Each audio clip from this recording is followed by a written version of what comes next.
cardiovasculares, os fatores de risco e as formas de prevenção, brevemente. Atualmente, as doenças cardiovasculares são as que mais matam no mundo. A cardiopatia isquêmica, a hipertensão arterial, o acidente cerebrovascular mata cerca de 15,9 milhões de pessoas anualmente. Deste modo, o aumento no gasto em medicamentos e tratamentos desta enfermidade, que pode ser prevenida, aumenta muito. Então, tem uma grande importância a campanha de prevenção, programas de conscientização da população, pois os fatores de risco, como a má alimentação, podem ser prevenidos.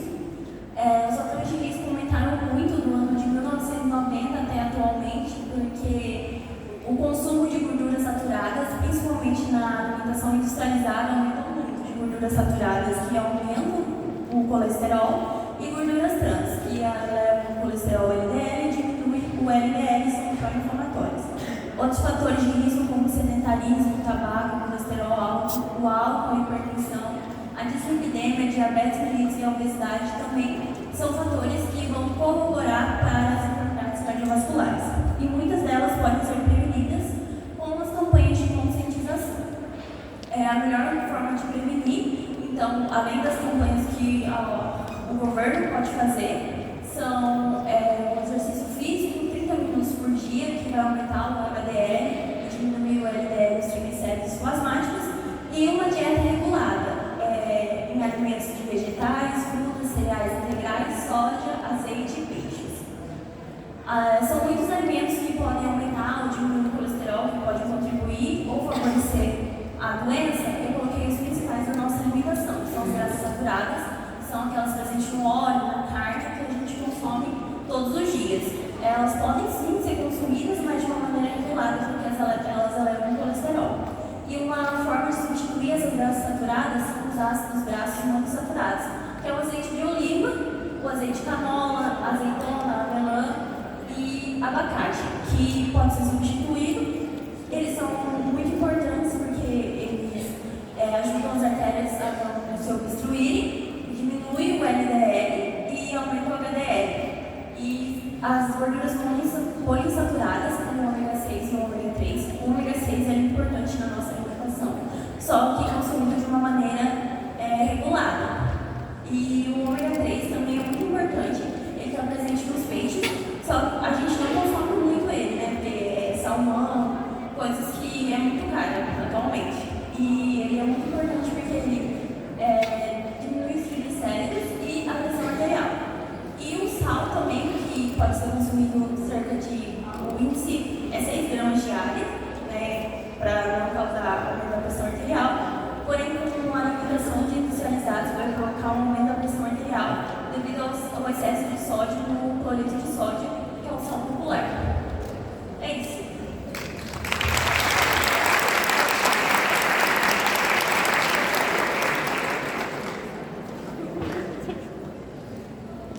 Gracias, excelente presentación. Bueno, me salté dos casos clínicos. Ahí Lucero me está mirando mal.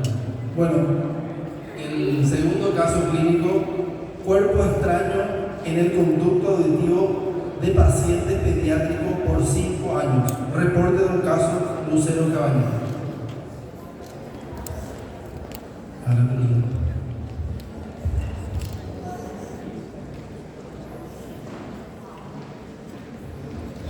Buenas tardes a todos. Este es un caso de cuerpo extraño en el conducto auditivo de paciente pediátrico por 5 años. Para comenzar, los cuerpos extraños en la edad pediátrica son muy frecuentes, principalmente a partir de 2 a 5 años de edad, por las ganas que tienen de explorar de cada niño. En cuanto al objeto, se ha demostrado la incidencia que la mayor parte de objetos son inorgánicos, como vamos a ver acá en este caso. Paciente masculino de 10 años de edad acude a un puesto de atención primaria por dolor de oído del lado izquierdo de 3 días de evolución, de leve a moderada intensidad.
y eso produce una lesión tisular al tener contacto con la mucosa. Muchas gracias.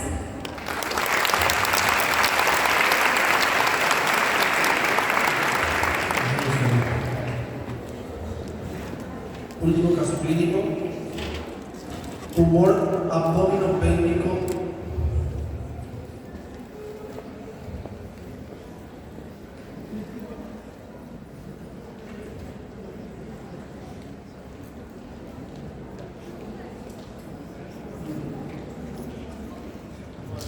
Tumor abdominopélvico. Graciele Alcaraz.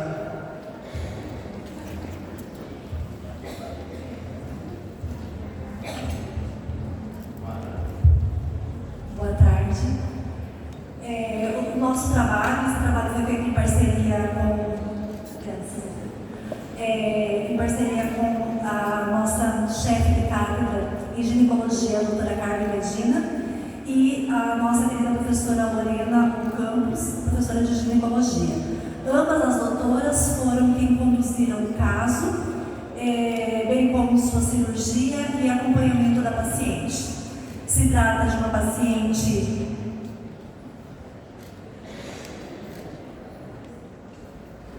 do sexo feminino, de 36 anos de idade. Ela acudiu ao serviço de urgência de ginecologia no mês de abril de 2023,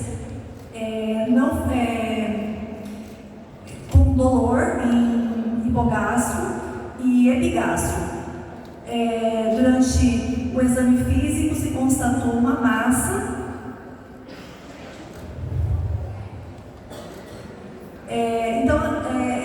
aqui nós temos a imagem da ecografia que vou mencionar posteriormente. Ela apresentava dor em hipogastro, tipo cólico leve a moderada, que se estendia até o epigastro e que cede ao uso de analgésico comum. Não era uma dor muito forte e também não tinha relação com o ciclo menstrual. Essa paciente não apresentava sangrado uterino anormal, seu ciclo menstrual era dentro da normalidade, ela menstruava 4 dias e tinha um descanso de 28 dias. Durante a palpação, impressionava uma massa dura que se estendia em toda a região do abdômen.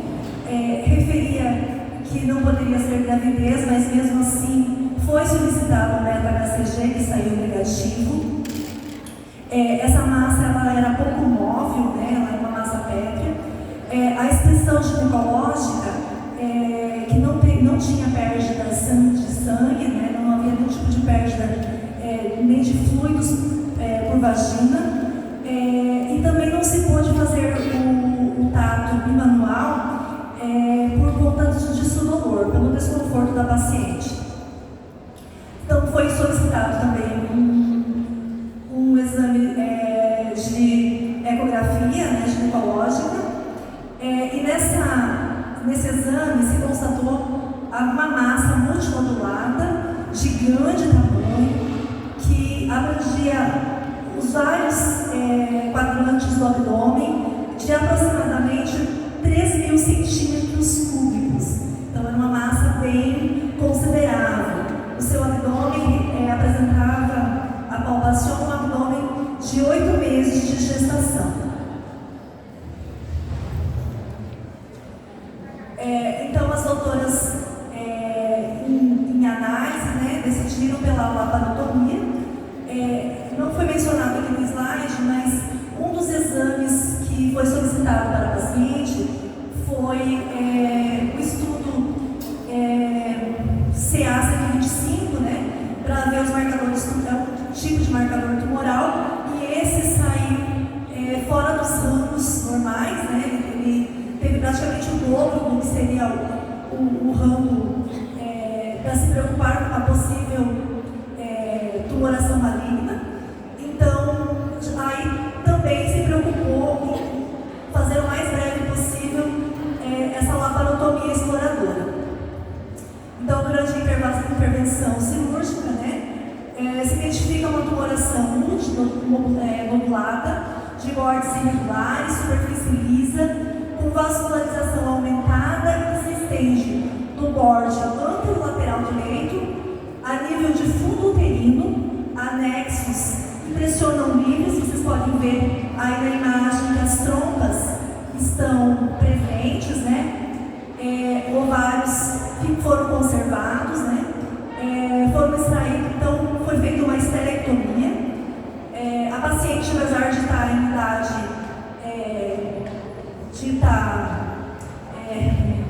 fértil, né? Se pensou no posterior risco para a paciente. Então ela já tem filhos, né? Então as doutoras conduziram a esterectomia, já em concordância com a paciente também, e pelo risco de se desenvolver alguma malignidade no seu caso. Então, ele é um tumor de aparência sólida elástica de aproximadamente 30 centímetros de diâmetro e no seu diâmetro maior. Para a discussão do caso, né, as doutoras, em conjunto com alguns estudantes, se levantaram alguns conceitos. Uma massa pélvica, ela pode destacar-se durante o exame ginecológico, de rotina e provas diagnósticas de imagem. Qualquer mulher pode ter uma tumoração. Essa tumoração pode ser uma gestação ou uma outra tumoração benigna ou maligna. Pode originar-se em trato reprodutor feminino, superior, uterino, útero, trompas, ovários e outras estruturas pelvianas, intestino, bexiga e uréteres. Nos tipos de massas, depende do grupo etário. Então, mulheres na idade reprodutiva, a causa mais comum são os embaraços e os miomas. As pós-menopáusicas que se preocupam mais com crescimentos com probabilidades de cancerosas. Muitas massas ováricas e uterinas benignas são os endometriomas, adenomas e miomas. Depende da secreção de hormonas ováricas e, portanto, não se desarrolham e nem se agranam depois da menopausa. Um dos cânceres conhecidos com relação ao corpo uterino é a leiomiossarcoma, com características de crescimento rápido abdominal, que foi uma das preocupações dessa paciente. A anamnese é relevante para qualquer estudo, então ela precisa ser muito bem feita, né? E aconteceu, né, no caso dessa paciente. A questão dos estudos laboratoriais, ela foi feita todos os estudos, ela estava assim com os exames todos dentro dos ramos de normalidade, tanto que nem foi apresentados aqui, porque eles não apresentavam relevância no caso, né? Os miomas uterinos, também conhecidos como leiomiomas e fibromas, são um dos motivos de crescimento uterino. Geralmente, dependendo da ubicação, dentro do útero apresenta sintomas como irregularidade menstrual. Lá no início da apresentação eu falei sobre essa questão do ciclo dela ser presente e dentro da normalidade, 4 dias ela menstruada, 28 dias de descanso. Então, quando nós temos um figo, que é um dos índices que mede o tamanho de um tumor, dentro da ginecologia e da obstetrícia, e eles são enumerados de 1 a 8. Então, o figo dessa paciente, ele foi o figo 7, e normalmente os figos 5, 6 e 7, eles são na região subserosa, então eles não apresentam tanto sangramento, porque quando nós temos figos 1, 2, 3 e 4, normalmente a mulher ela tem um sangramento menstrual maior. E o figo 7, que foi o caso da nossa paciente, ele já vai ter os sintomas deles são um crescimento exagerado e tendo afetação em órgãos vizinhos, né? O tratamento cronogenal depende de vários fatores, a idade, a qualidade e fatores de risco. No caso da nossa paciente, foi optado pela esterectomia. A conclusão, então, está o informe da anatomia patológica, que sabe o tamanho na macroscopia, um tumor uma peça bem protuberante, né? Correspondente a uma esterectomia total com ambas as trompas, e chamativa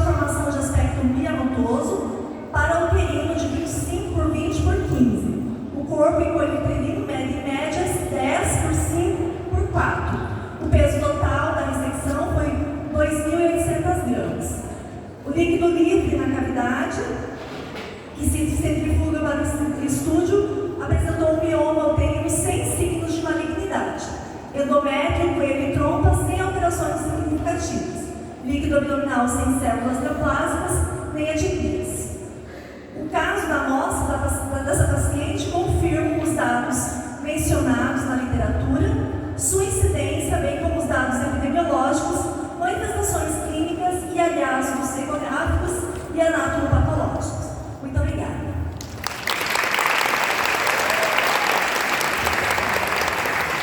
Muchas gracias. Con eso damos finalizado esta sesión y damos paso a la siguiente.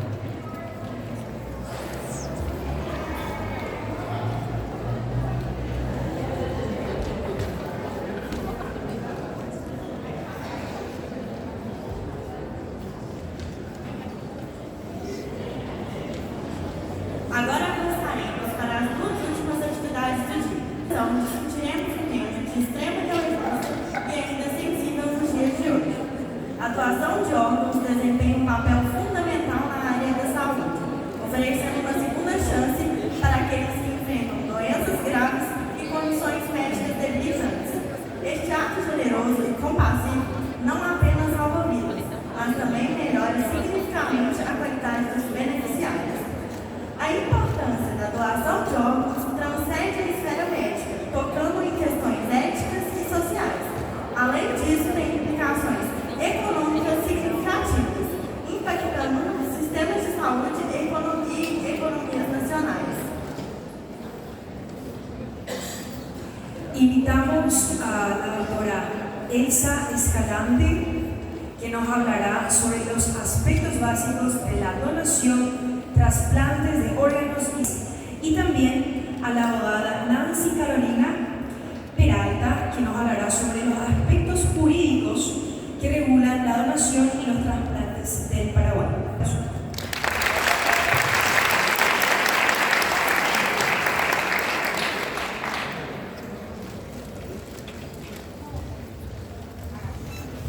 Muy buenas tardes. Yo soy la doctora Elsa Escalante, yo soy especialista en terapia intensiva y hago coordinación de trasplantes. ¿Qué es lo que quiere decir la coordinación de trasplantes? Es abarcar todo lo que es el proceso de donación de órganos, desde la captación de un posible donante de los órganos. Yo hablo español, mi portugués es nulo, así que voy a hablar pausado para que me puedan escuchar. Como estamos limítrofe con Brasil, el proceso de donación es un proceso universal, ¿sí? Lo que nos diferencia entre un país y el otro es la tasa de donación, que se traduce básicamente en cómo está educada la sociedad y cómo está adiestrado el médico para tener la capacidad de captar un donante, ¿sí?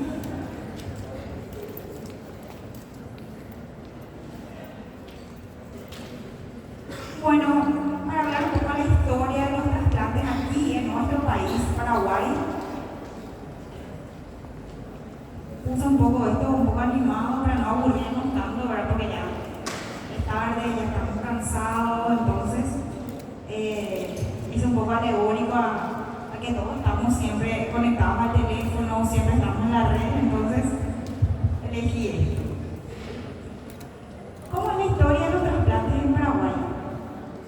En Paraguay, el 12 de septiembre, ayer, se recordó el Día Nacional del Donante de Órganos, ¿sí? Y fue en conmemoración a nuestro primer donante, que a pesar de que es anónima la donación, tenemos su nombre, que fue un médico, el doctor Marco Aguaco.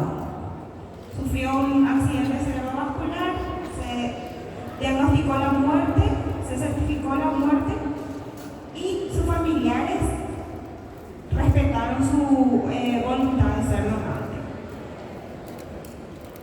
Bueno, seguidamente, mucho antes de los donantes de órganos, córneas, ¿sí? El primer donante de córneas fue un español, don Fernando Oca del Valle, y por eso que la Fundación de Ojos, y hay una fundación que tiene su nombre, que es el Banco de Ojos Oca del Valle, ¿sí? Y fue un poco mucho antes que nosotros naciéramos, fue en el año 79. Médula ósea, el primer trasplante de médula ósea se realiza en el Seguro Social, que fue en IPS, Instituto de Previsión Social, el 27 de septiembre de 1995. Riñón se realiza en el Hospital de Clínicas. Se fueron unos paraguayos a hacer una capacitación en trasplantes a Francia. Posteriormente vinieron y en la década del 78 se realiza, pero se realiza con donantes vivos emparentados. Como pueden ver, un padre le donó a su hija y fue donante vivo en el Hospital de Clínicas.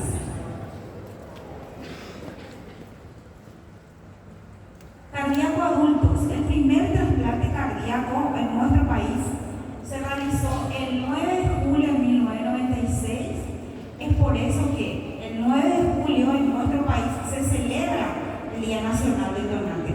¿Por qué decidí hablarles un poco de historia antes de entrar en el proceso? Porque es importante saber dónde estamos parados, porque es importante saber qué trasplantes se hacen acá en nuestro país. Entonces, es por eso que el 9 de julio es el Día Nacional del Trasplante. Acá un poco de historia para hacer esta diapositiva. Recuerdo que visité la Biblioteca Nacional y pude encontrar periódicos de la época de 1996. Este diario ABC de la época, el paciente fue dado de alta. Cuenta un poco su historia, cómo era, cuenta cómo cambió su vida, ¿verdad? Porque un paciente en lista de espera, un trasplante cardíaco, un paciente muy enfermo, un paciente que normalmente o generalmente es oxígeno dependiente. Y esta es la foto de la época. Cardíaco niño se realiza casi un año después, en junio, el 12 de junio de 1997, en el Sanatorio Vigón, un sanatorio privado, con el equipo del doctor Carolín. En cuanto a órganos, nos quedamos aquí. El 15 de marzo de 2015 se realiza el primer trasplante hepático. Actualmente está en un proceso de reactivación, ¿verdad? Que sabemos que por las coyunturas políticas, socioeconómicas, fue difícil continuar con este tipo de trasplantes. Y en lo que va del 2023 se lograron hacer solamente 2 trasplantes. También son imágenes que rememoran esa fecha, ¿verdad? En el julio de 2016, un año después también, se abre el primer banco de tejidos del país, pero del Hospital de Clínicas. En el 2018, en el banco de tejidos del Ministerio de Salud, ¿qué es lo que se hace? Se procesa placenta. O sea, una mujer que va a la luz por cesárea puede donar su placenta y eso ayuda a pacientes con úlceras corneales o pacientes con grandes quemados, se usa como cobertura. Y el 10 de agosto del 2020 se inaugura oficialmente el primer banco de tejidos, ¿verdad? Como podemos ver, acá ya funcionaba, pero funcionaba de una forma, vamos a decirle, sin que nuestro banco sea oficialmente inaugurado. Bueno, ahora voy a entrar propiamente al tema. Yo preparé una encuesta para ustedes, ¿verdad? Entonces le voy a pasar a Donovan.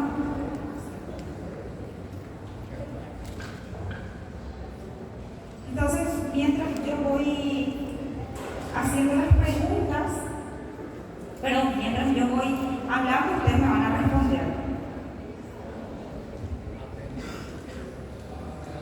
Lo ideal sería realmente antes de las preguntas.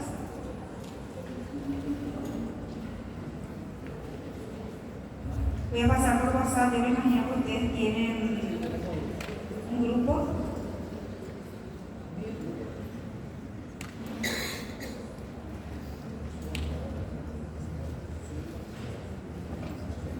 Después yo le voy a pasar a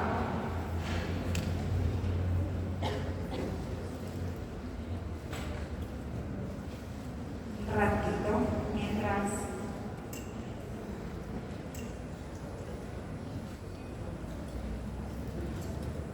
un poco de paciencia.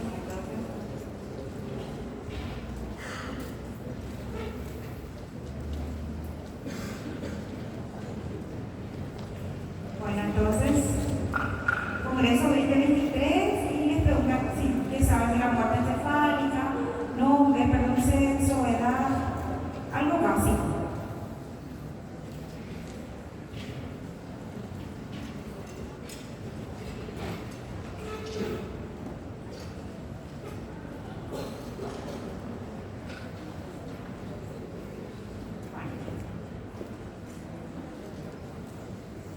Bueno, entonces, como le dije, el proceso es universal. Nosotros tenemos que saber. Entonces, ¿qué es lo que es la donación de órganos? ¿Verdad? ¿Qué es la donación de órganos? Voy a poner de este lado, porque leo mejor así. La donación de órganos es la remoción de un órgano de una persona que ha fallecido o recientemente fallecido o con un antevivo, siempre con el propósito de realizar un trasplante. ¿Sí? Acá en Paraguay, nuestros donantes pueden ser cadavéricos. De los cadavéricos pueden ser donantes en muerte cerebral o en parada cardíaca. ¿Sí? Acá en Paraguay no hacemos todavía en parada cardíaca, solamente estamos por muerte cerebral. También pueden ser donantes vivos. Cuando hablamos de donantes vivos, tienen que ser relacionados. ¿Qué es lo que quiere decir? Que tiene que ser un familiar o tiene que ser emparentado hasta tercer grado de consanguinidad. No relacionado, que si bien hay una ley que después le va a hablar la doctora, tiene que ser un tipo cruzado. Entonces es más fácil. Donante de órganos, si vamos a hacer un donante vivo, tiene que ser emparentado y tiene que ser órganos pares o un lóbulo del hígado. Pero acá solamente hacemos renales. Cadavérico siempre tiene que ser en muerte encefálica. Este ya es un estudio un poco antiguo, es del 2020, deberíamos de actualizar. ¿Cuál es el perfil del donante en Paraguay? ¿Sí? Es la de un masculino de 46 años de edad, con un promedio de 46 años entre 3 a 82 años. ¿Sí? La principal causa de muerte de estos donantes fueron el accidente cerebrovascular, seguido del traumatismo cráneoencefálico, otros 10 y tumor sígil. ¿Sí? De todos los pacientes, de todas las notificaciones que recibimos como ministerio, a nivel ministerio, que incluye la parte privada, que incluye el seguro social, de 39 años. Bueno, ¿cómo empieza el proceso? ¿Cómo ustedes se imaginan que empieza el proceso? A ver si me puedes decir, yo veo que estás atendiendo. ¿Cómo te imaginas que empieza el proceso de donar órganos? El donante, ¿cómo empieza el proceso de una persona que va a ser donante?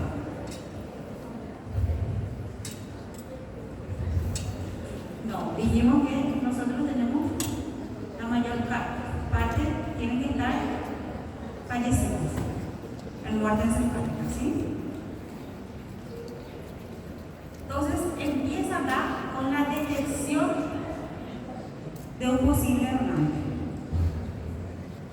Después nosotros valoramos a este posible donante. Valoramos si es apto para donar o no, ¿sí? Posterior a eso confirmamos la muerte. Se continúa con el manejo de este donante para que no se produzca la parada cardíaca. Hacemos un abordaje familiar, que en realidad ya no es consentimiento, es abordaje familiar. Una vez que esta familia respeta la voluntad de su ser querido fallecido, ahí empieza la organización, ¿sí? Que es armar el equipo, enviar muestras de histocompatibilidad y todas esas cosas. La extracción de órganos y la preservación de los órganos, ¿sí? Bueno, la detección de un posible donante es el primer eslabón. Si un médico o el enfermero que está al costado o en la cabecera del paciente no es capaz de identificar que esa persona gravemente enferma puede ser donante, nosotros no vamos a tener donantes. O sea, por eso es muy importante la capacidad que tiene el médico que está con estos pacientes gravemente enfermos. Entonces, es el primer eslabón. Empieza en una sala de UCI. Hoy sabemos que un paciente críticamente enfermo puede estar en una sala de reanimación o en una terapia intensiva, ¿sí? Como ven, está en una sala de UCI y hay un cómic que dice ahí, igual es por un ingreso de urgencias que estaban comentando en la escena, una persona con mucho daño cerebral. Como ven, pacientes en la UCI, los familiares preocupados. Entonces, el potencial donante de órganos es una persona que ingresó a la terapia intensiva o una sala de reanimación que tiene una lesión cerebral catastrófica, ¿sí? Una lesión que nosotros decimos que puede ser o fuera del tiempo quirúrgico o en la que ya se agotaron todas las medidas quirúrgicas, ¿sí? Nosotros tenemos en Asunción, por ejemplo, suelen llegar al hospital del trauma pacientes que te dicen fuera del tiempo quirúrgico por el tipo de lesión que tienen, o son pacientes que ya se lo operó, que ya le pusieron un catéter, ya le hicieron una cranectomía, igualmente no tienen una resolución. Entonces, el primer eslabón ya pasamos. Detección de ese posible donante. Ustedes, cuando se reciban, cuando trabajen en la urgencia, tienen que saber o tienen que tener la capacidad de darse cuenta que ese enfermo gravemente con una lesión catastrófica, en la que por imágenes vos ves decir, ah no, este ya está fuera del tiempo quirúrgico, ah no, esto ya le hicimos todo lo que teníamos que hacer, tiene que ser capaz de reconocer cuál es el siguiente paso. El siguiente paso es valoración. Una vez que nosotros pensamos que hay posible donante, tiene 38 años, está en la sala de UCI, nosotros nos vamos y decimos, vemos una historia clínica detallada. Lo más importante es saber el motivo de ingreso. Sí o sí tenemos que saber cuál fue el motivo de su lesión cerebral. Tenemos que hacer una evaluación clínica detallada. Por ejemplo, si al momento que nosotros le estamos evaluando no existe una infección activa, si no existe un tumor activo, sin filial, si no es una metástasis, por ejemplo, tenemos que seguir completando con ecocardiograma, ecografía, tipificación. Esto es lo que nosotros valoramos y decimos si reúne las características para que sea un donante. ¿Por qué? Porque sé cuál es la causa de su muerte. No tiene una infección activa, no tiene un tumor agresivo con metástasis. Le hacemos un ecocardio, su corazón funciona bien. Le hacemos una ecografía, tenemos buenos riñones. Sabemos qué grupo sanguíneo tiene, entonces podemos pasar al siguiente paso, que es la certificación de la muerte. ¿Sí? La muerte cerebral es el final. ¿Sí? Y inmediatamente quiero contarles que nosotros desde 2019 contamos con un protocolo de evaluación. ¿Sí? Todos los pacientes que reúnen clínica de muerte encefálica tienen que entrar en este protocolo y tiene que ser llenado este formulario. Existe una serie que no voy a hablar ahora porque no es el motivo, de una serie y unos requisitos para certificar la muerte. Hoy por hoy no podemos decir, no, yo no le abrí el protocolo porque no tenía la hoja, yo no le abrí el protocolo porque no sabía, no. ¿Por qué? Porque está al alcance de todos. Ustedes ponen formulario.inat o formulario muerte encefálica y tienen acceso a esto. Ponen protocolo de muerte encefálica en Google y les va a saltar el protocolo de muerte encefálica en INAT. ¿Sí? Entonces, si hablamos de muerte, ya les dije que sí o sí tenemos que saber las causas. Puede ser un tumor, un accidente cerebrovascular, un traumatismo de cráneo. Son las principales causas de muerte que pueden producir muerte encefálica o llevar a una muerte. Entonces, siempre hay una diferencia. Nosotros los médicos mismos no entienden y nos dicen, no, tiene muerte encefálica, no tiene, parece que tiene muerte encefálica, pero puede que se despierte otra vez. No, nosotros como, ustedes como estudiantes o como médicos o como colegas que somos, tienen que saber transmitir lo que es la muerte y diferenciarlo del estado de coma. ¿Sí? Del estado de coma hay una autonomía o hay una respiración espontánea del paciente.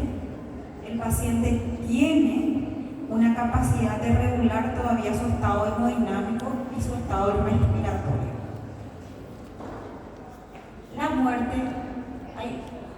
La muerte cerebral es igual a la muerte. ¿Sí?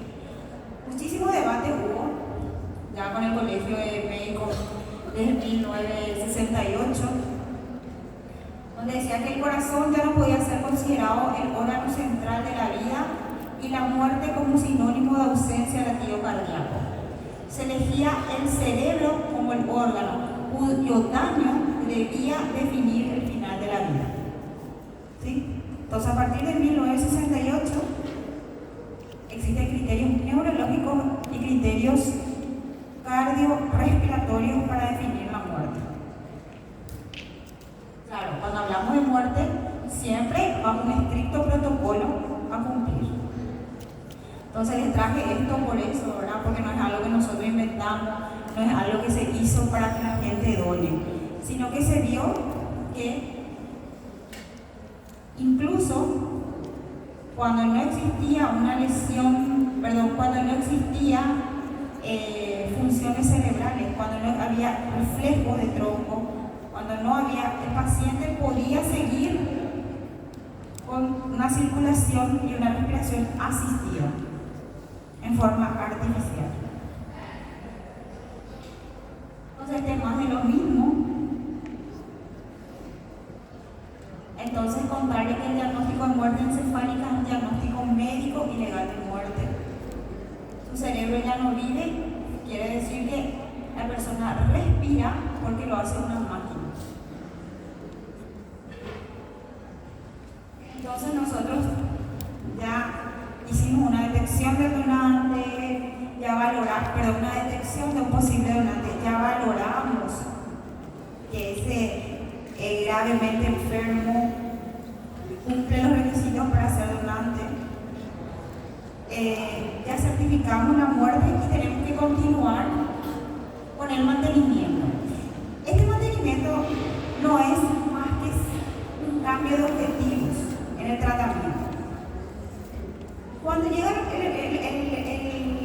la persona gravemente enferma, lo que nosotros hacemos, ¿qué es lo que hacemos? Tratamos de revertir la causa primaria o tratamos de revertir esa lesión que tiene el paciente. Pero cuando ya nos damos cuenta que está en un punto sin retorno, que tiene una lesión cerebral, que estamos yendo a muerte encefálica, automáticamente cambia el objetivo del tratamiento. ¿Sí? ¿Qué es lo que vamos a hacer? Nosotros vamos a no solamente cuidar de ese paciente de muerte encefálica para que no haya asistolia, para que no pare, sino lo que tenemos que hacer es cuidar a más de 8 personas, porque son más de 8 personas las que se van a beneficiar, las que van a cambiar su vida con la donación. Entonces, haciendo un resumen, la persona en muerte encefálica tiene alteraciones que la convierten en un paciente crítico. O sea, es el paciente de la terapia intensiva, el paciente de la sala de reanimación, porque aquí nosotros tenemos que cuidar para que no se produzca la parada y en la que tenemos que tratar de mantener todos los signos vitales en forma estable para que esos órganos a ser trasplantados sean funcionales o sean válidos para quien recibe. Entonces, esto es muy importante, dice, el apropiado manejo del potencial donante antes y después del diagnóstico de muerte mejora el número y la calidad de los órganos. Nosotros aún tenemos donantes que hacen su parada cardíaca incluso antes de la certificación de la muerte. El objetivo no solo es evitar una parada cardíaca antes de la extracción de órganos, sino que también lo que tenemos que hacer es mantener una adecuada perfusión de esos órganos.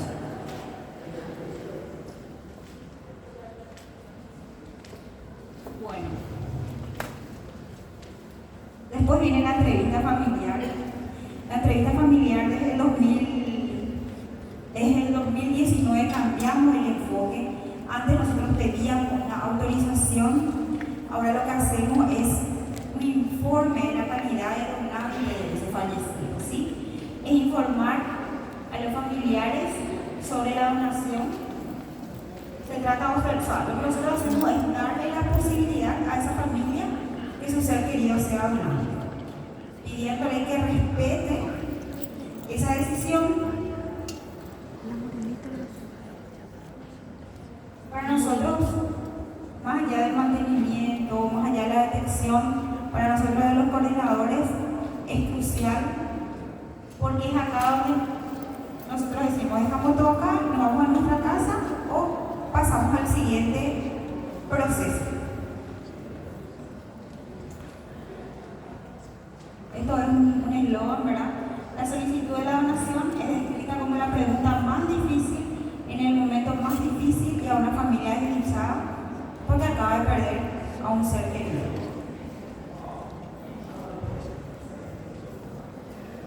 La muerte de un ser querido es la peor noticia que una familia puede recibir.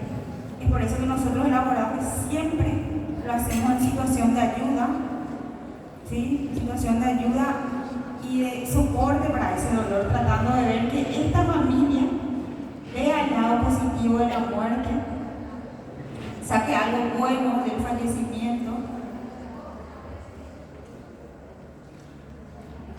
Entonces lo que tenemos que saber es que para esa familia la muerte de un ser querido es intenso, es irreversible, es para siempre, ¿verdad? Y esa familia nunca está preparada porque los donantes generalmente sufren son producto de una muerte repentina o inesperada, ¿verdad? Son los accidentes de tránsito o accidentes de moto. Es el familiar que estaba hablando y de repente sufrió una alteración del sensorio y tuvo un accidente cerebrovascular con con una lesión severa. Entonces siempre son repentinas e inesperadas. Entonces nosotros siempre le pedimos a la familia que respete la muerte, que respete la decisión de su ser querido. Porque si esa persona, si ese fallecido no expresó lo opuesto a la donación, es donante. ¿Sí? Si nunca él dijo, yo no quiero ser donante, él es donante. Entonces estos son los principales escenarios que tenemos. Le ofrecemos la posibilidad de donar 2 órganos para que ayuden a otras personas. Tratamos de preguntarle, ¿había hablado alguna vez de donar sus órganos? Y ahí nos cuentan, sí, él era una persona maravillosa, solidaria. Entonces siempre tratamos de entrar o de acceder a esa familia que está sufriendo de la manera más empática posible. ¿Sí? Mucho antes, les quiero mostrar nomás, mucho antes de este es un trabajo ya en 2018, tenemos una alta tasa negativa, ¿verdad? Y lo que los familiares acá en Paraguay, incluso este ya es el 2018, como pueden ver, pero igual les traje vale todavía hasta 5 años, un estudio, ¿verdad? Entonces el principal motivo que ellos nos decían es que ellos querían mantener la integridad del cadáver. O sea, ¿qué es lo que quiere decir eso? Que le quería llevar a su ser querido así como vino. Le quería llevarle enterito así como vino, ¿verdad? Esa era la principal causa de negativa.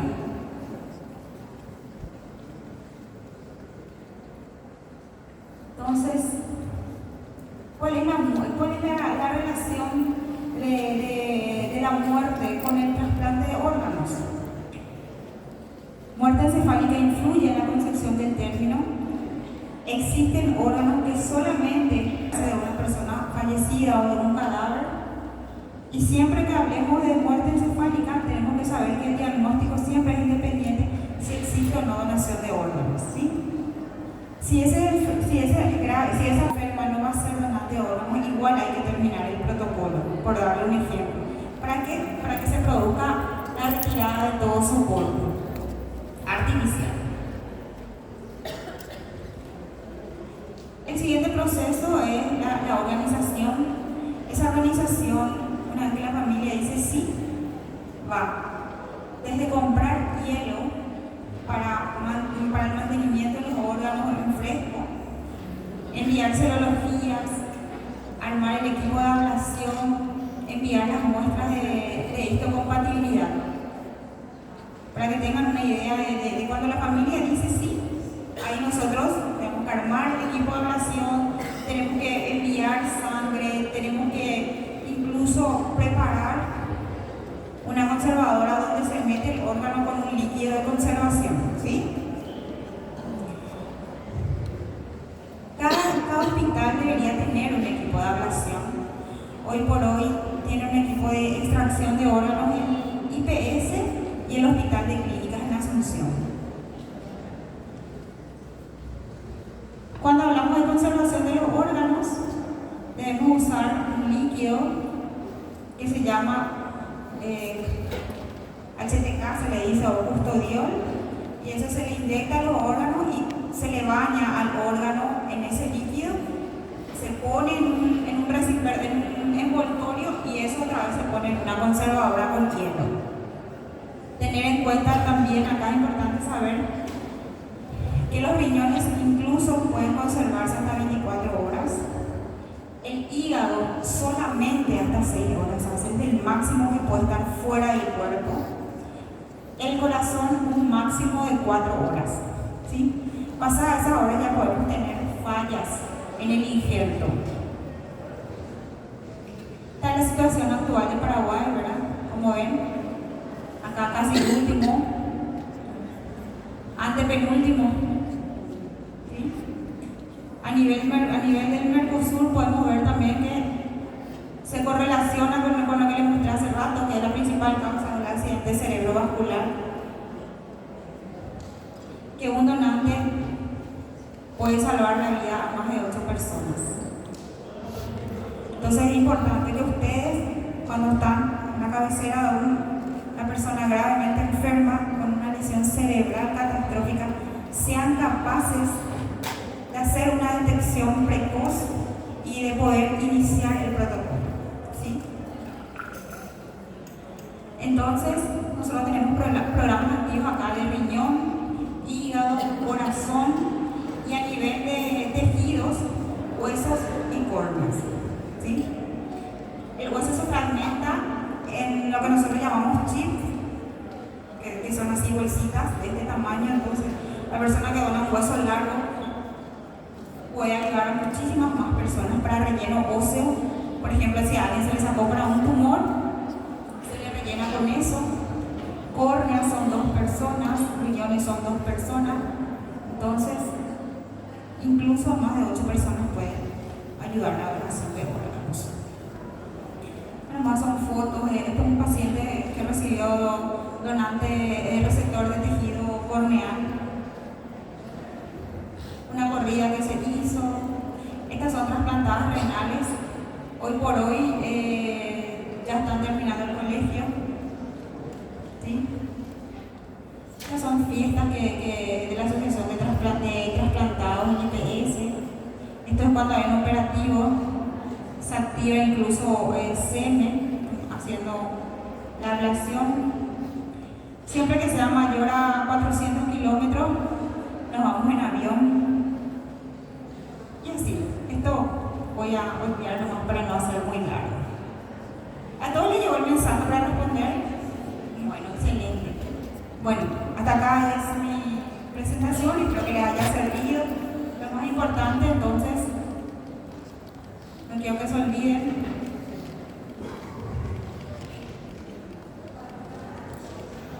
¿Qué es la detección del donante? Pero la principal causa de pérdida del donante es la no detección.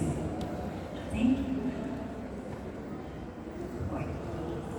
Muchísimas gracias. Gracias, una pregunta, si puedes contestar. Una consulta del público, si para contarnos, ¿cuáles son los principales desafíos y barreras que el Paraguay enfrenta para concientización de donación de órganos? El principal desafío es vencer la accesibilidad. Cuando hablamos de accesibilidad, no solamente hablamos de que a veces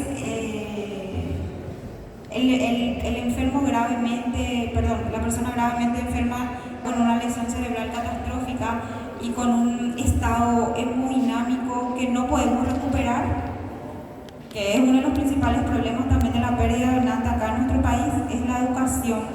Cuando yo hablo de educación, no solamente hablo de educación de la sociedad, sino también de los propios colegas. Porque los colegas a veces cuando tienen un paciente que va para muerte encefálica, no, esto es mucho estrés. Y le arrinconan al paciente que inicia el protocolo, le dejan en tubo T, le bajan los parámetros respiratorios, entonces ahí se produce la pérdida. Entonces, más allá de la educación a la sociedad, necesitamos mucho también de la educación de los colegas. Y creo que esto tiene que empezar en la facultad para que ustedes saliendo acá ya sepan detectar y ya sepan cómo abordar a una familia. ¿Sí? Muchísimas gracias, doctora, por compartir con nosotros este tema súper importante. Y para dar continuidad al tema, invito a la abogada Nancy Carolina Peralta, que nos va a hablar acerca de los aspectos jurídicos que regulan la donación y los trasplantes del Paraguay.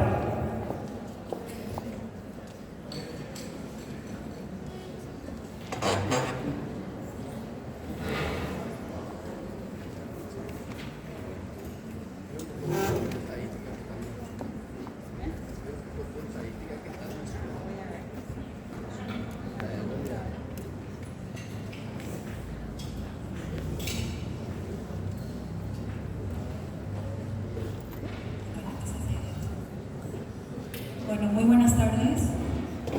Yo soy Carolina Peralta, abogada. Actualmente estoy como funcionaria del Instituto Nacional de Ablación y Trasplante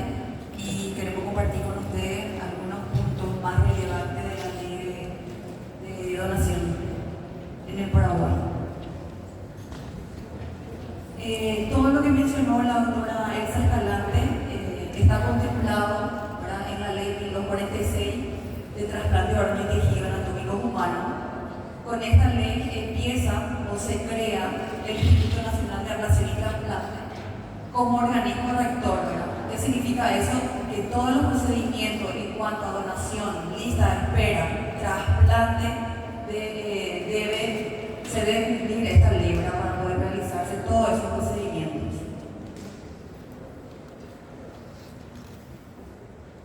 También la doctora Escalante mencionó la ley 5602, que es el Día Nacional Donante de Órganos y Tejidos, y el Día Nacional de Trasplante. ¿Por qué se establece estos días como un día nacional y para celebrar? Es para concienciar, hablar de la importancia de la donación de órganos e invitar, ¿verdad?, para que la gente diga sí a la donación. Marco legal consiste en la donación cruzada. Bueno, según nuestra ley contempla la donación donante vivo y la donación con muerte cerebral. Tuvimos un caso, se presentó un proyecto de ley en donde se solicitaban hacer donante a personas no emparentadas. Muy pocos países tienen regulado estos tipos. ¿Por qué? Porque hay que evitar el tráfico de órganos o algún interés económico de por medio. Por eso es que se contempla y se estipula que la donación de órganos del donante vivo debe ser emparentado o afines. Entonces, lo que se creó fue la posibilidad de realizar la donación cruzada para los trasplantes renales. Se entenderá por donación cruzada aquella situación en la cual una pareja donante-receptor, ¿verdad?, por ejemplo, hay una pareja y no son compatibles entre sí. Entonces, ¿qué es lo que se busca? Otra pareja parecido o que sea coherente. ¿Qué se debe hacer en este caso? Se debe tener el mismo grupo sanguíneo, debe tener un estudio de histocompatibilidad y, por supuesto, tiene que ser compatible. Lo que se requiere para estos tipos es que debe ser de manera simultánea. ¿Por qué? ¿Por qué debe ser de manera simultánea el trasplante? Porque puede haber la posibilidad de una de las parejas de cambio de opinión, ¿verdad? Entonces, las dos parejas se debe realizar. Es medio complejo todavía, nosotros no desarrollamos esto en el Paraguay, ¿verdad?, porque debe tener dos equipos, y dos equipos significa que son como 40 personas, ¿verdad? Paraguay actualmente cuenta con varios equipos de trasplante en hospitales públicos y privados, entonces es una organización logística importante. Posteriormente, y en vista a que la ley 1246 del año 98 data del año 98, que es un poco desfasado, y también nosotros tenemos en cuenta también lo que son las leyes de la región. En este caso también Argentina modificó su ley, entonces nosotros tuvimos en cuenta tipo como una referencia, ¿verdad?, y modificamos también la ley, porque con esta ley, la ley 1246 se modificó con la ley 6170 en el año 2018. ¿Qué es lo que se logra con esta ley? Se introdujo los principios de respeto a la vida, la dignidad humana, la justicia social, pero lo que más a nosotros nos interesó fue la confidencialidad y privacidad de los donantes, los receptores y sus familiares. ¿Por qué debe haber confidencialidad? Porque nosotros tenemos que evitar que haya algún interés, debe ser anónimo, ¿verdad? Tenemos que evitar que haya algún interés de algún, ya sea sentimental o económico. Por eso se debe respetar el anonimato. También esta ley, estos son todo lo que contempla la nueva ley, ¿verdad? Es bastante completo porque establece establecimiento de muerte equivale al científico de muerte encefálica. Con esta nueva ley lo que se logró fue crear el protocolo de muerte cerebral. Yo creo que es uno de los artículos más importantes de la ley porque el artículo establece los criterios clínicos que uno debe respetar y confirmar, ¿verdad?, para que se pueda declarar la muerte cerebral. El siguiente estado también ya hablé del respeto a la voluntad del fallecido, también el diagnóstico de muerte cerebral hecho por O sea que un médico que viene evaluando a un paciente con criterio de muerte irregular no puede integrar el equipo de trasplante porque es antiético, no corresponde. También establece el carácter altruista de la donación y no comercialización de órganos. También establece la garantía del anonimato, aplicación de criterios médicos para la distribución de órganos y tejidos. Esto es muy importante porque debemos respetar nuestra lista de espera, porque la sociedad va a aceptar la donación de órganos si es que visualiza la transparencia en cuanto a la distribución de los órganos. O si no, esto no puede avanzar. Las normativas para los trasplantes con donantes vivos también, los derechos y obligaciones.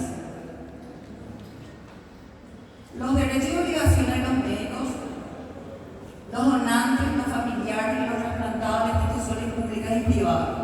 ¿Por qué las instituciones públicas y privadas? Porque todos los hospitales o algún hospital, ya sea público o privado, debe habilitar su centro para poder realizar trasplantes. O sea que no cualquiera puede realizar este tipo de procedimientos.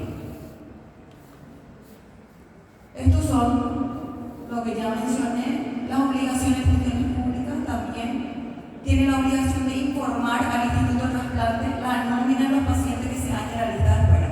O sea que un médico que evalúa a un paciente y requiera de un trasplante, cualquier tipo de trasplante, ya sea córnea, corazón o riñón, debe comunicar al Instituto Nacional de Ablación y Trasplante para que pueda ingresar en la lista y posteriormente ser beneficiado.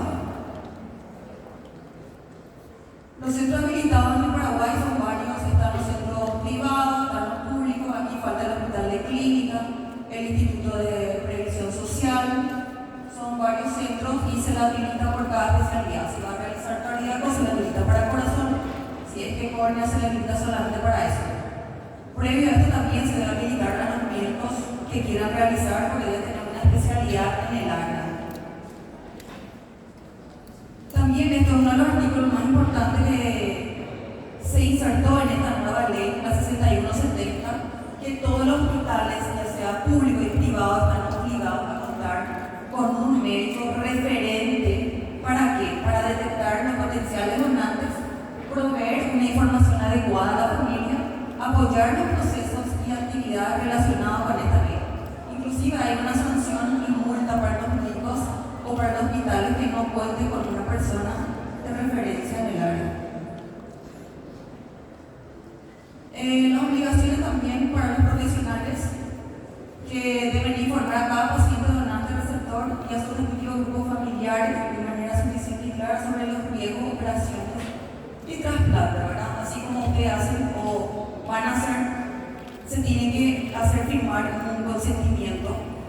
Tiene que haber un consentimiento informado a los pacientes de los riesgos, de los posibles riesgos que puedan ocasionar. Ya mencioné el artículo 21, que todo médico que certifique a un paciente los signos descritos en el artículo 21, que establece el artículo 21, son los criterios de muerte cerebral, está obligado a denunciar el hecho al director o a personas a cargo del establecimiento.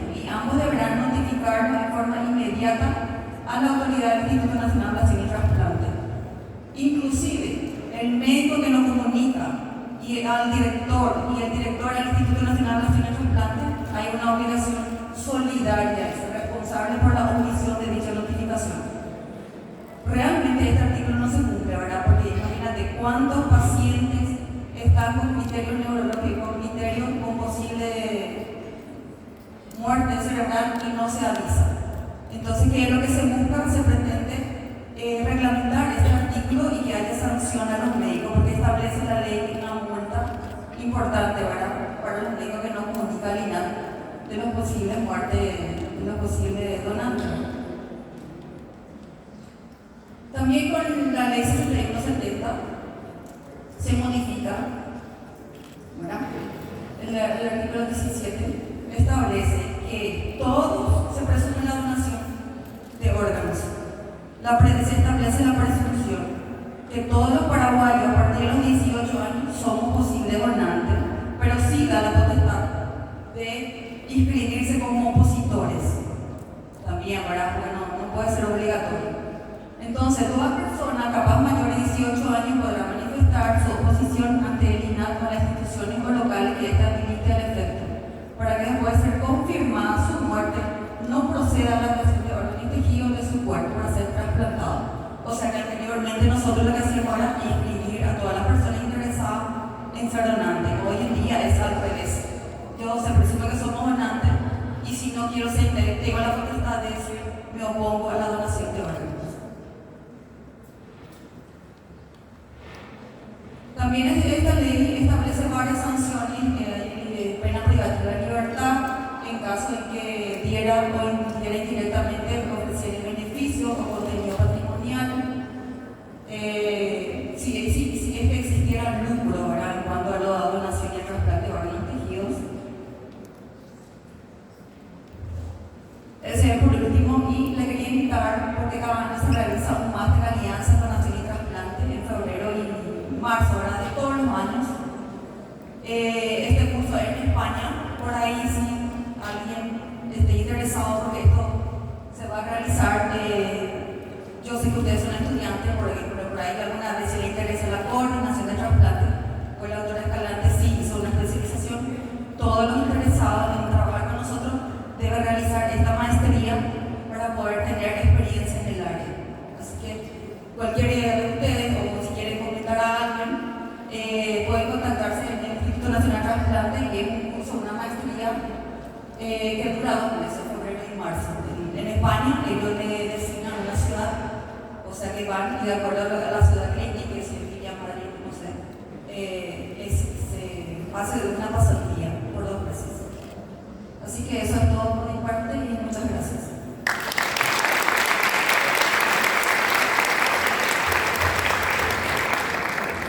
Muchísimas gracias a la doctora Elsa y a la abogada Nancy por compartir con nosotros este tema de suma importancia, y nuestros sinceros agradecimientos por todo este contenido elaborado y presentado, que sin duda contribuye significativamente a nuestro conocimiento y también a nuestra actualización, ¿verdad?, como estudiantes.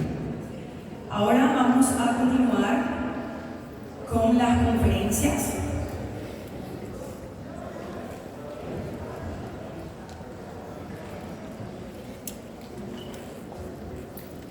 Bien, seguidamente estamos llegando a nuestra última actividad del día y a nuestra quinta conferencia respectivamente.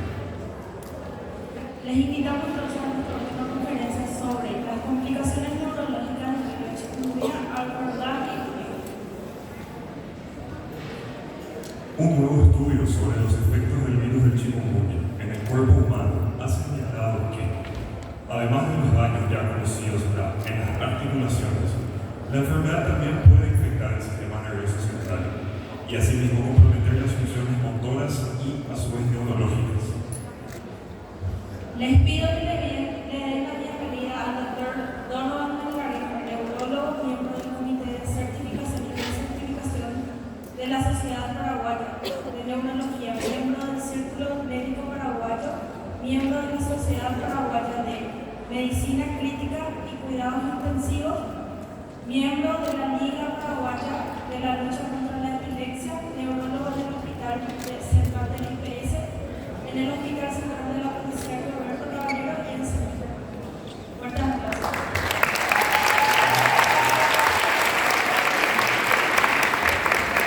Buenas tardes, muchas gracias por estar aguantando hasta esta hora, esa hora todo. Hay que anotar y dar un punto más de lo que aguantar.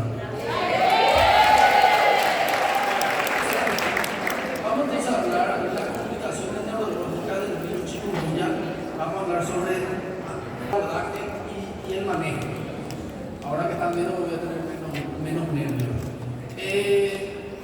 Antes de comenzar a hablar específicamente de las complicaciones neurológicas, quiero mostrarles algunas particularidades que se fue viendo desde 2022 hasta en los primeros 3 de este año.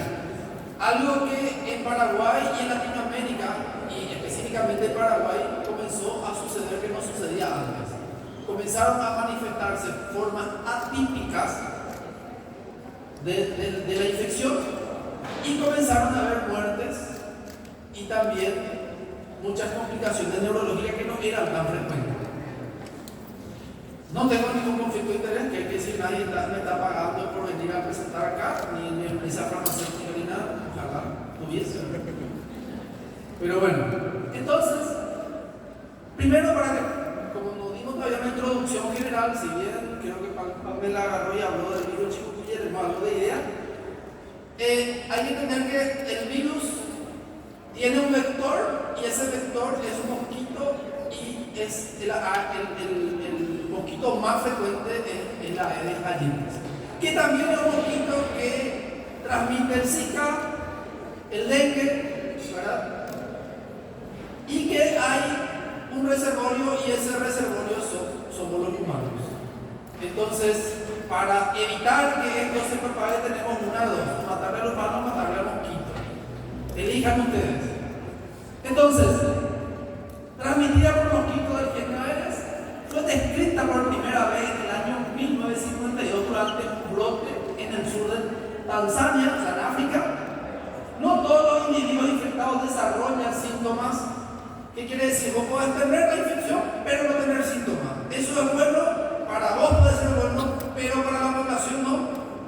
Porque aunque no produzca síntomas, seguís siendo un reservorio que puede ser tomado por un vector y pasarle a la alta población.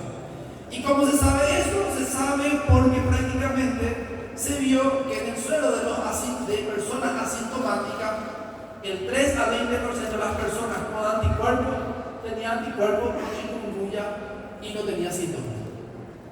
Los individuos con infecciones agudas, ya sea que tengan manifestaciones clínicas o cursen asintomáticos, pueden contribuir a la diseminación de la enfermedad si los vectores que transmiten el virus están presentes y activos en la misma zona. De ahí y miren, la misma zona es una situación, por eso, epidemiológica. Vamos a hablar entonces específicamente en la región, en Paraguay, porque aparte de que donde estamos, comenzaron a ocurrir cosas que no fueron notificadas de esa forma. La persona comenzaba a tener más shock, que anteriormente no se veía que ocurría eso ocurría más con el dengue. Sin embargo, hoy en día se vio más, incluso con la chikungunya. Y en Paraguay se lanzó una alerta internacional, ¿verdad? Justamente con la OPS y la OMS. Si se acuerdan, en algunos momentos se habló en las noticias. Entonces en Paraguay se registra un aumento sostenido de casos desde octubre del 2022 y en los primeros 3 meses del 2023. Se está registrando una mortalidad no vista previamente en los brotes localizados desde 2015 y 2018. En esa época ya tuvimos brotes, pero no de esta magnitud, no de esta forma y no había muertos. Las complicaciones neurológicas, sobre todo la encefalitis, entre las formas llamadas atípicas. Cuando hay una manifestación neurológica, si bien hay otras manifestaciones también son atípicas, la manifestación neurológica en un paciente infectado por el virus está catalogada como una forma atípica. Y la encefalitis ensombrece el pronóstico, hace que el paciente tenga peor evolución, mayor discapacidad y tendencia obviamente también a la mortalidad. Entonces, entre otras formas llamadas atípicas, requiere de un enfoque multidisciplinario para establecer un diagnóstico y tratamiento oportuno y eficaz. ¿Qué quiere decir? Esto no va a ser tratado solo por el neurólogo, no va a ser tratado solo por el vegetólogo, no va a ser tratado solo por el infectólogo, sino con todo el equipo. ¿Se dan cuenta? Es un tratamiento multidisciplinario y de alta complejidad cuando requiere internación. Se confirmó la circulación autóctona en enero de 2015 acá en Paraguay, con un brote iniciado en el distrito de Fernando de la Mora, que corresponde al departamento central. Hoy en día se sabe que esto fue en toda la población o el territorio paraguayo. Se constituye un evento de notificación obligatoria inmediata. ¿Qué quiere decir? Se hace el diagnóstico, el médico tiene la obligación de notificar por todo este suceso. En la semana epidemiológica 7 se acumuló ya 29.362 casos y 28 fallecimientos.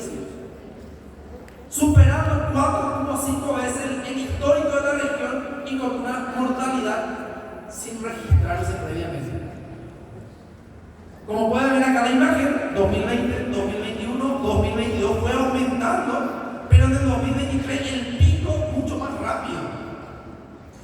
¿Qué quiere decir?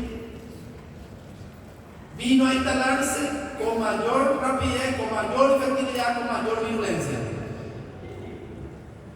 Se registraron entre la semana 1 y el 11 del 2023 un total de 51 fallecidos con una tasa de mortalidad de 0,6 por 100.000 habitantes y un predominio mayor en mayores de 60 y en el sexo masculino.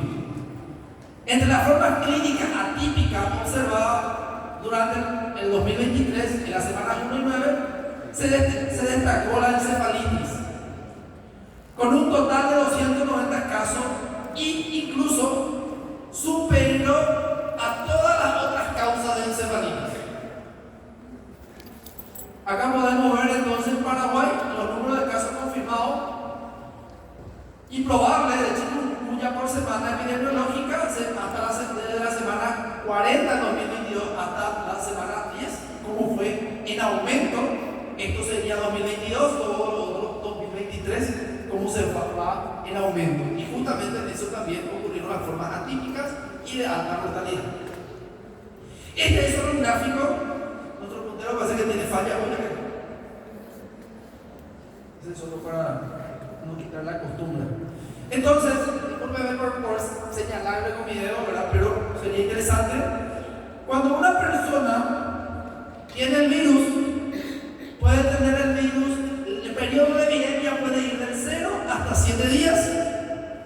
Y en ese momento, si viene un mosquito, el mosquito sería el vector y el humano entonces sería el reservorio. Si viene un mosquito, pasado 10 días, vuelve a picar a otra persona y entonces el mosquito le pasa el virus de este reservorio al otro reservorio y así es que se va manifestando.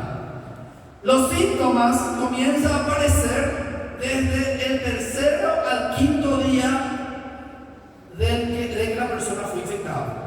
Y el periodo agudo de síntomas puede ser hasta de 5 a 10 días, pero incluso puede prolongarse hasta 21 días.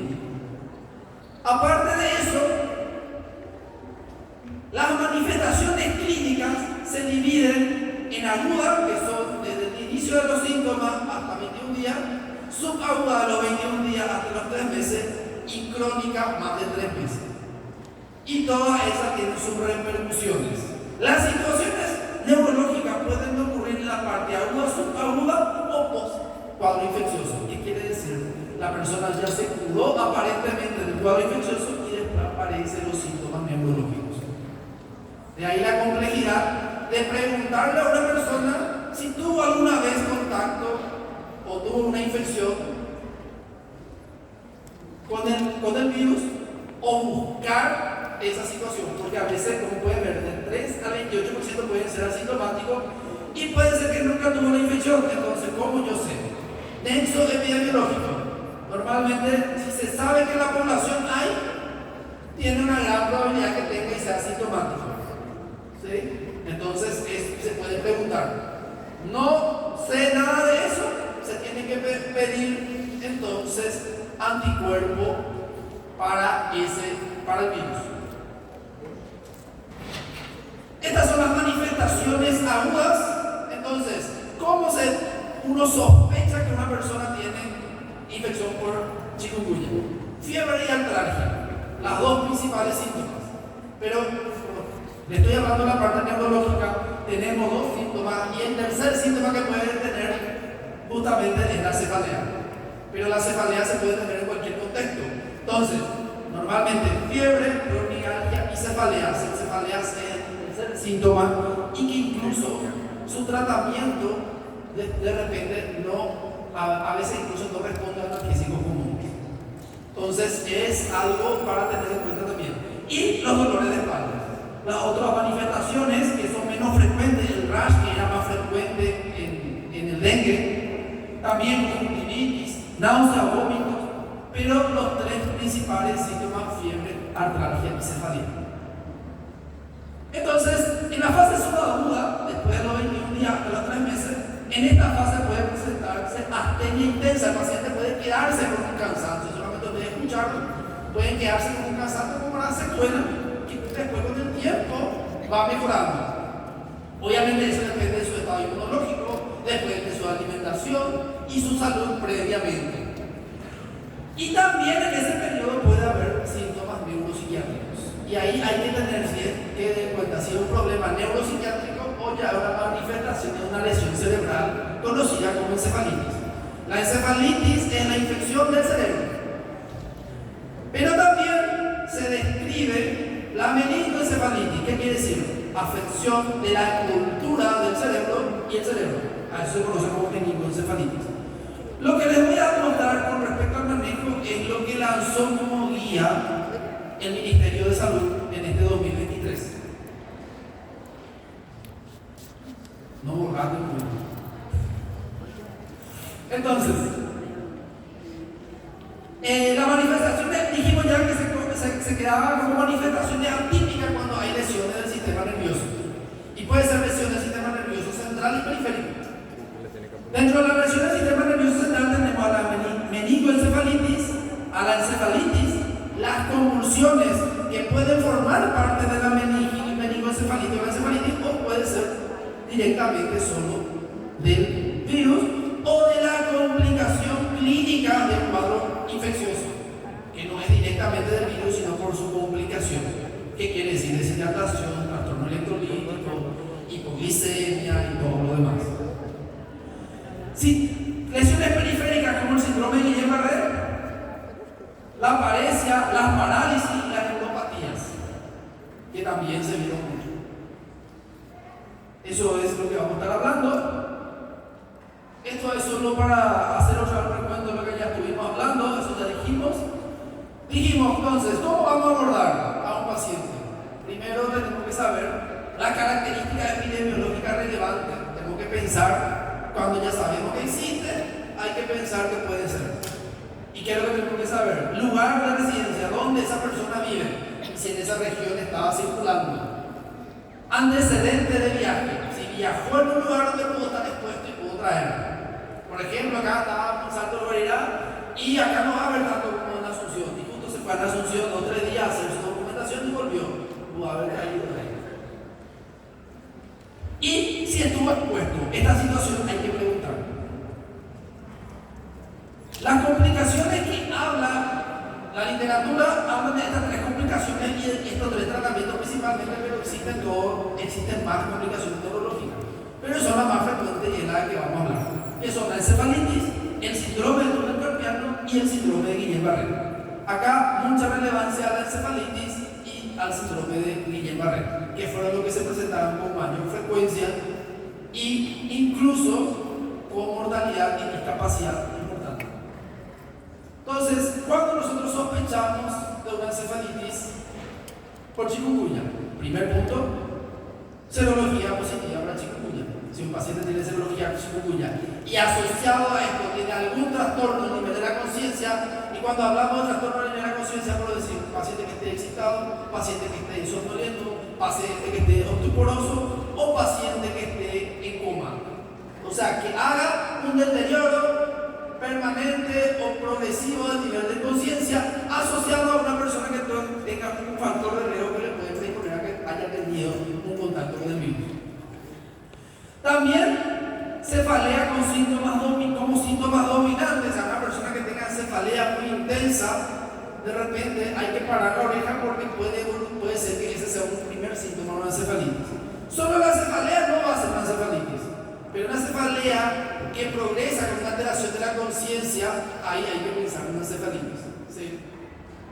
Delirio, alucinación o excitación psicomotriz puede ser parte del contexto de un paciente enfermo, pero puede ser también como un contexto de un paciente directamente relacionado a una lesión del cerebro o una encefalitis. Las convulsiones, una persona con fiebre y convulsión, uno sabe que lo primero que tenemos que pensar que es la encefalitis. Y si tiene rigidez, una meningitis. Si tiene alteración de la conciencia, una meningoencefalitis.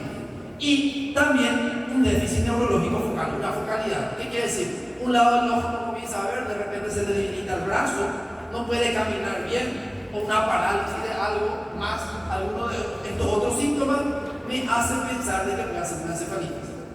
¿Y por qué es importante pensar en encefalitis? Por el proceso diagnóstico que me va después a ayudar para yo decidir la conducta terapéutica. Y si yo no pienso en esto y no diagnostico, no le voy a tratar, no le voy a mejorar y el paciente se va a morir. Y existen millones de causas de encefalitis. Y ahí viene y entra también la encefalitis con chikungunya. Entonces, cualquier persona que venga por alteración de la conciencia, lo primero que tenemos que hacer es descartar situaciones clínicas. Es lo primero. Después que descartemos, ahí nosotros podemos pensar, a no ser que haya algo muy claro. ¿Sí?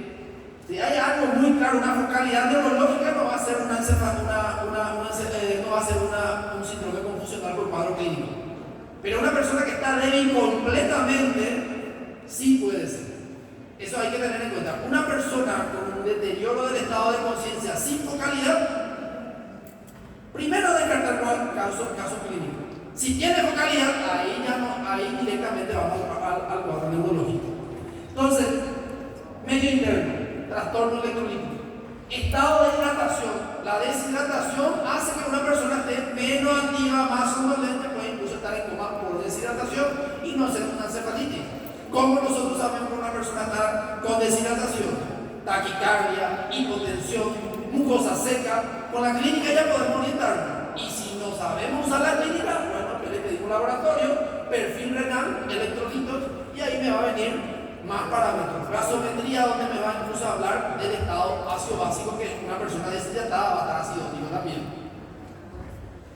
Y hay que ver posibles comorbilidades. La paciente anciano ya con lesiones microvasculares por una hipotensión, un pequeño trastorno, una hipotensión, ya puede producir trastorno de la conciencia.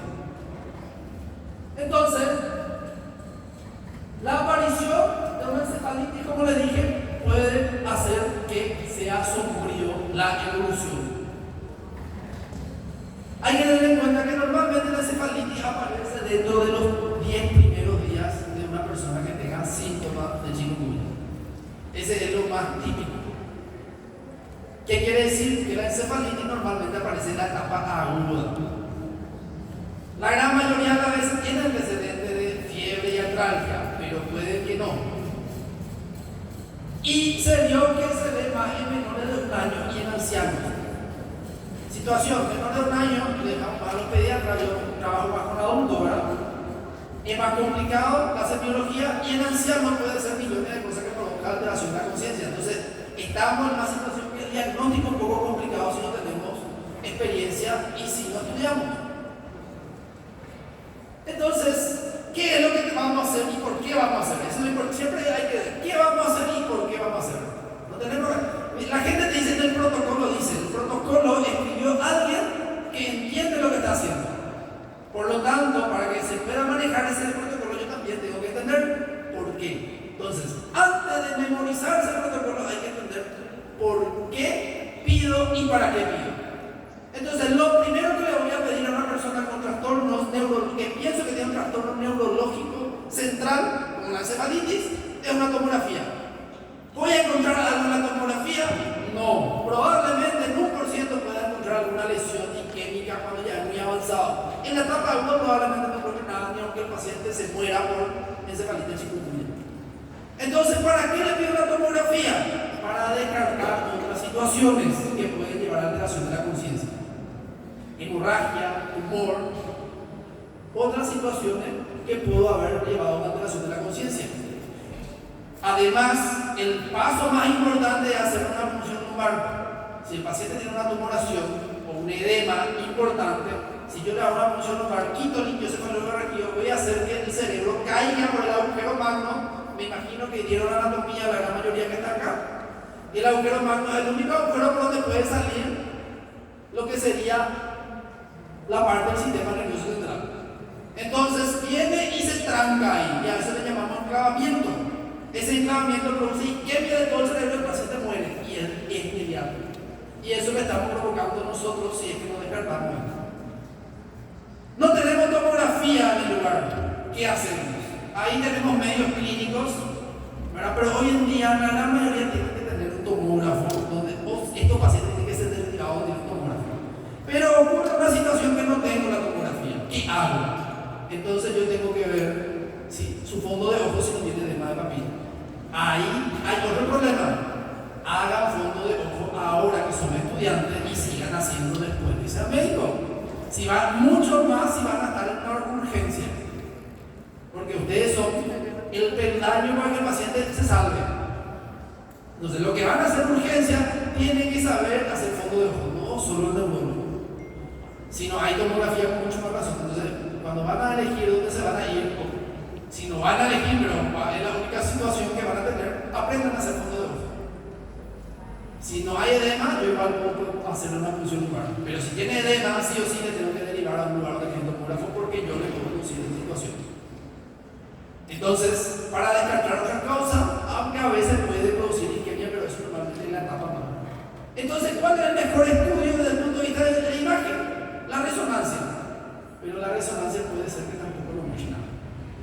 Entonces, ¿cuál es el estudio que más me va a ayudar para confirmar? Es una punción lumbar estudiando el líquido cefalorraquídeo, donde voy a pedir citológico y citoquímico, donde normalmente no va a haber reacción de la glucosa y va a haber aumento de los linfocitos a expensas de los mononucleares. Eso es lo típico. Y también aumento de proteínas. Y si yo le mido la presión puede estar aumentada o normal, pero nunca disminuida.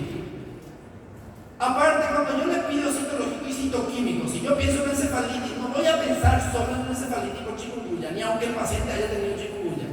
Que haya tenido chikungunya no quiere decir que el paciente no pueda estar infectado por otro virus. Además, la gran mayoría de las veces los otros virus son más frecuentes, a excepción en esta temporada que prácticamente pensábamos más que sea con encefalitis. Pero no podemos desaprovechar el momento de pedirle los otros estudios, porque entrar al sistema nervioso central es hacer que el paciente, esa persona, sea lábil a que entre un germen a su sistema nervioso central. Y si entra germen al sistema nervioso central, es una situación grave de alta mortalidad y discapacidad. Entonces hay que aprovechar ese momento y pedirle cultivo de otros gérmenes comunes, a no ser que yo piense que es germen extraño, pido entonces para gérmenes comunes y no comunes. Y también pido panel viral para los virus más frecuentes, como el herpes, el enterovirus y demás. Aprovechando esa situación.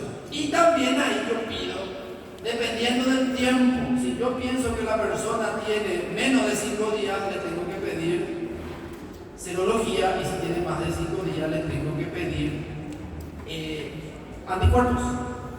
Si no sé, tengo que pedir los dos, porque no lo voy a poder pulsar y espera, te voy a pulsar otra vez, hasta hacerle como un colador a su columna, y a veces incluso le pueden meter germen, ¿verdad? Entonces hay que aprovechar ese momento para descartar todas las causas. E incluso tinta china, de repente, para descartar hongos. Hay que pedir también eso, que no está en la guía. Por eso no está acá, pero tiene que pedir. Bueno, como ven en la imagen, hay varios mecanismos, varias técnicas, ¿verdad? Donde se entra por la columna, ¿verdad? Entre dos espacios intervertebrales. Se pasa el ligamento amarillo y se entra entonces donde está el líquido y se drena.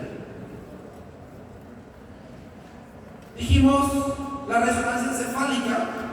La gran mayoría, como la tomografía, puede no también demostrar nada, pero es más específica la tomografía.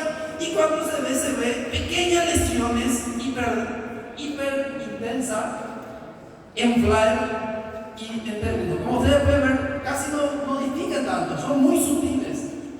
Por lo tanto, el especialista otra vez va a venir y le va a ver y le va a mostrar esto.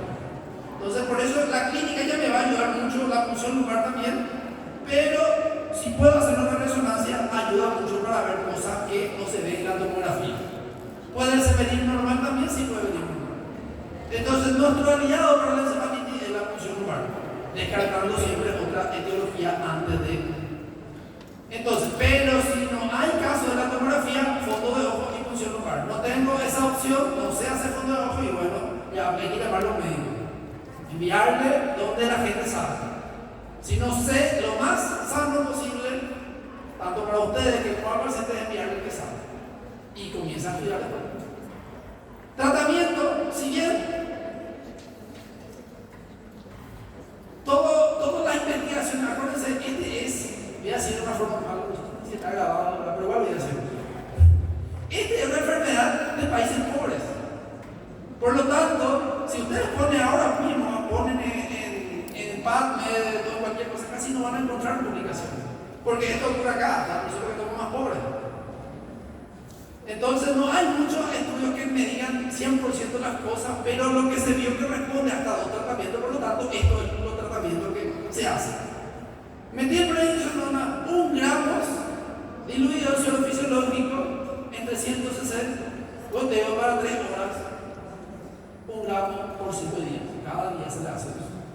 Hay que tener en cuenta que dar el corticoide produce una inmunodepresión, favorece a la entrada de germen y hay que dar antiparasitario profiláctico. Si no, el paciente puede venir después con una infectación, creo que se llama desde el punto de vista un infectólogo por acá me corrija, así que creo que me salvo. Cuando la persona se llena de germen y muere por eso. Eso también es una iatrofia. Entonces tenemos que saber eso también, que cuando vamos a usar un corticoide de alta dosis, tenemos que hacer esa prevención. ¿Qué más se controla a un paciente que recibe corticoide? Hay que ver si no es hipertenso y si no es diabético. Igual si no es hipertenso y si es diabético, hay que controlarle la presión y hay que controlarle la glicemia. Si suben, hay que corregir, porque justamente puede llevar a esas alteraciones. No vamos a hablar del mecanismo porque voy a alargar mucho. La otra es inmunoglobulina. ¿Cuál se hace? Los dos se hacen. Empezamos con mentir y terminamos con inmunoglobulina. Se hacen los dos. Entonces, en un sistema público que no tenga esto y el paciente tiene que pagar, es caro. Prácticamente le va a costar mínimo 25 millones solo la medicación. En reales serían 12.000 reales. Si el sistema público no tiene. En Paraguay tenemos, pero hay lugares de repente que no hay. Entonces de repente lo que nosotros hacemos, llamamos a contacto para que nos traiga, y si tenemos suerte nos trae rápido, si no le tenemos que hacer controlar al paciente. Ahí llega otra importancia de hacer un buen diagnóstico, si no le vamos a hacer gastar y también vamos a exámenes nosotros. Entonces, la inmunoglobulina se hace 400 miligramos kilo peso día por 5 días. Si quieren saber, pueden anotar ahí, si tienen ahí algo para anotar. Bien, normalmente viene un frasco de 50 ml al 5 gramos. Eso nosotros hacemos 400 y multiplicado por el peso del paciente y dividimos 5. Y ahí nos da cuánto frasco por día tenemos que pasar. Entonces, si alguien tiene calculadora, puede multiplicar 70 por 400 dividido 5 y me dice cuánto. Cada frasco vale 5 millones. Mínimo va a salir 6.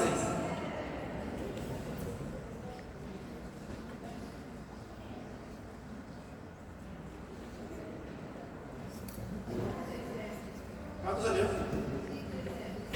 ¿Cuánto? 5,600. Normalmente cuando es 5 y pasas 0,5, yo normalmente le sumo porque no voy a estar dividiendo, prefiero darle más que menos.